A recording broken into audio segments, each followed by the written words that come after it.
Welcome into the show. You know that my goal is always to help us process cultural events from a biblical perspective. And this week, unfortunately, the biggest event happened in a Georgia high school where 4 people were murdered and several more were wounded by a 14-year-old male. What do we know about it? We know he was interviewed last year by the FBI because of apparent threats of shooting up his school.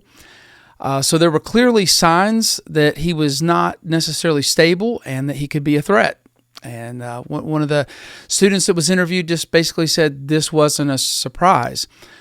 We also know that the school received warning that morning that several schools were going to be attacked and that this particular high school was going to be the first. And it's unclear why students were not sent home. I'm not sure why that was the approach that was taken. Maybe they thought they had the premises secured. I don't know. I'm not going to sit here and second guess what police chose to do or what school officials chose to do at this point. I saw one post saying that one of the saddest things about these types of situations is that everyone is waiting for the facts to come out so that they can spin them for their narrative. And unfortunately, that's true.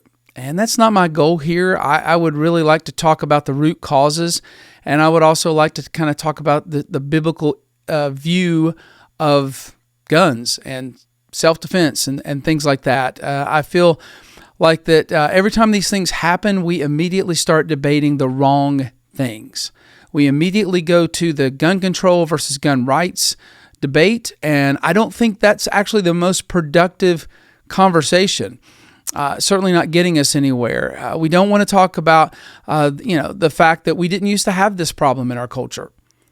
Isn't that interesting? We did not used to have this problem in our culture. We don't talk about what has changed, right? It's not that guns are all of a sudden available. They have been, right? You hear people my age and up talking about the gun racks in the trucks parked at the high school with rifles and shotguns in them. New York City had shooting clubs in their schools until 1969, where students brought their own guns to school. And yet we did not seem to have this problem. So we can't talk about that. We can't talk about that something else has changed in our culture besides the availability of guns. And so what we can't talk about is how have hearts become so evil. And we just seem to be accepting the idea that we're producing more and more violent students and young adults without asking, how could that change? How could we stop producing violent students and violent young adults?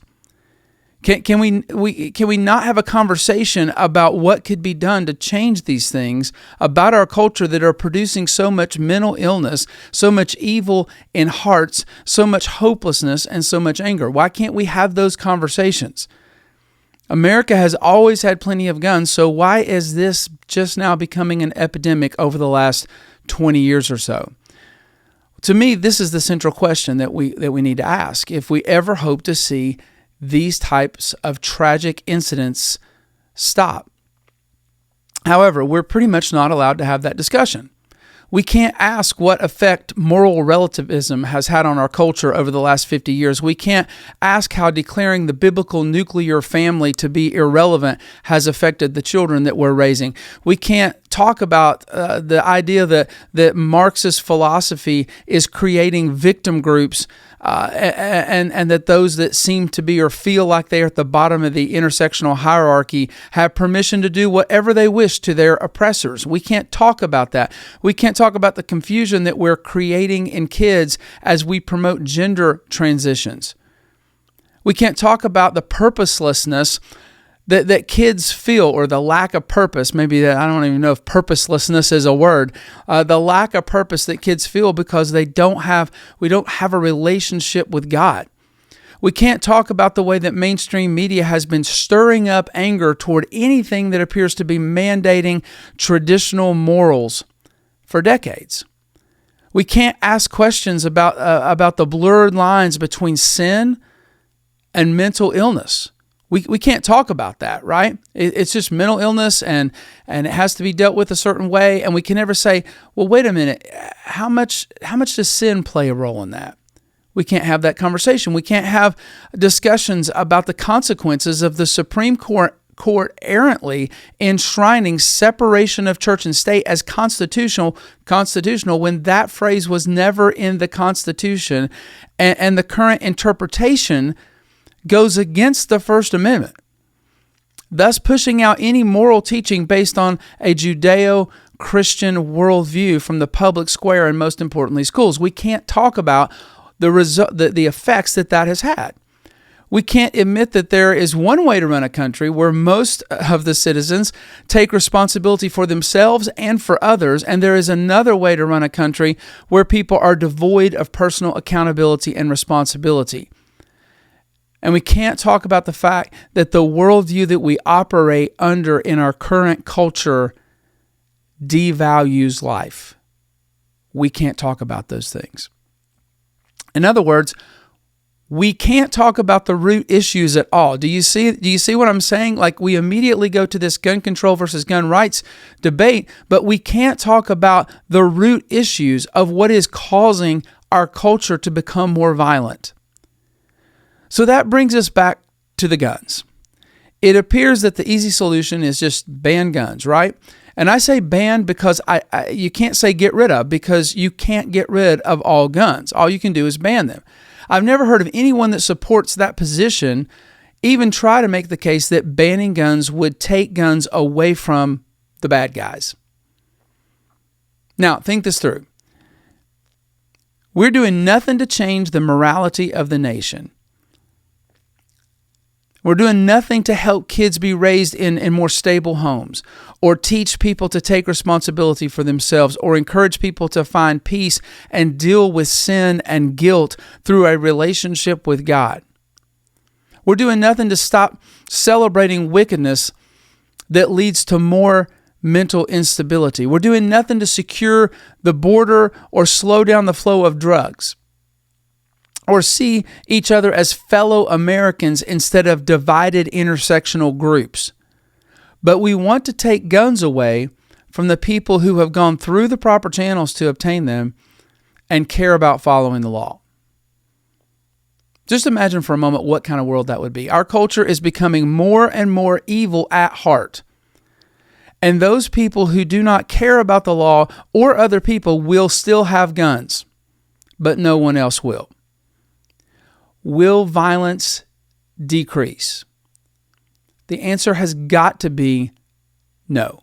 There's no reason to think it would. Bad guys will still have guns, and they will know that no one else does. There's no reason that criminals would not become even more brazen. We already see that. Many of these attacks tend to occur in places where they have very low chance of encountering someone else who is armed. So gun-free zones tend to be the target, right? And overall violence is out of control in the cities that have the most restrictive gun laws. One of the things that's most mind-boggling is that those that are most interested in banning guns also do not have a desire to secure our borders. And that makes absolutely no sense. Without control of our borders, there's no way we could stop criminals from continuing to get any weapon that they want. So we're kind of getting into some logical thoughts here, but we're going to get into the biblical arguments right after this short break. Get biblical answers to culture's most controversial issues. Order Christ in Culture on Amazon today.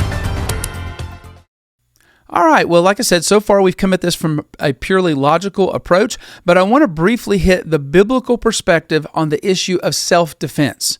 I often hear Christians say things like this: well, God wouldn't ever want us to defend ourselves in such a way that someone else might be hurt or killed. Or if someone broke into my house, they can just have my stuff. My stuff is not worth their life.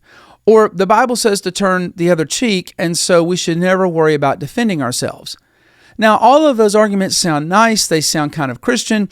The last one even alludes to a verse, but I don't believe that those statements line up with God's perspective on the issue of self-defense. And you can get an in-depth explanation of this in my book, Christ and Culture, if you haven't picked that up. But here's a brief overview of the biblical evidence, okay? First of all, I discovered in preparing for the book that the language used in the turn the other cheek passage in Matthew chapter 5 refers to a backhanded slap of insult, not a personal physical attack where your safety is in jeopardy. That's a big difference. If you are slapped on the right cheek, right, which is what the passage talks about, if you're slapped on the right cheek, the typical right-handed person would have to slap you with the back of their hand. Right? If I'm a right-handed person and I slap you or hit you just, naturally, I'm going to hit you on the left side of your face. So I have to cross over like this and I have to slap you it's a slap of insult, a backhanded slap of insult. And so the Bible is full of verses that say that it's not your job to get vengeance. If somebody wrongs us or insults us, we don't even plot to get even. But biblically, that scenario seems to be different than an attack that could seriously injure you or your loved ones. And so right out of the gate, when we're talking about literal self-defense, I don't know that Matthew chapter 5 passage is even relevant. But then some will say, well, Jesus told Peter to put his sword away, so Jesus must have been against self-defense. The only problem with that is in Luke 22, verses 35 through 38, Jesus tells his disciples to make sure that they have a sword for protection. Why then would Jesus tell Peter to put his sword away when Jesus was being arrested? Well, maybe it was because those are government authorities. They were religious authorities, but they were also government authorities. And also because Jesus knew that this was God's plan for him. So this was not the moment that Jesus felt like that a moment for self-defense. There was nothing to defend. They were coming to arrest him. They weren't coming to wipe them out right there and kill them in that moment. They were authorities, and so they had some civil authority behind what they were doing. And Jesus is like, this is not the time for that. But Jesus does tell his disciples at some point, you need to have a sword for protection. There may come a time that you're going to need it. I could give more passages, but I want to focus on just two more. One is in Luke 11:21. Jesus says this, when a strong man, fully armed, guards his own house, his possessions are safe. Isn't that interesting? Jesus uses this as an illustration in the middle of his teaching. And there's two really interesting principles here. First of all, Jesus seems to have no problem with you arming yourself. I mean, in this passage, fully armed, he says. The second thing is Jesus seems to think it makes all the sense in the world that you would protect your possessions with force. Unless we're supposed to believe that Jesus is all for being fully armed, but not using them when the threat comes. So he says, when a strong man, fully armed, guards his house, his possessions are safe. And then Exodus 22, verses 2 and 3. This has actually been misquoted to make the case that you shouldn't defend yourself or defend your own home or things like that. And so it says this, if the thief is caught while breaking in and is struck so that he dies, there will be no blood guiltiness on his account. But if the sun has risen on him, there will be blood guiltiness on his account. He shall surely make restitution if he owns anything.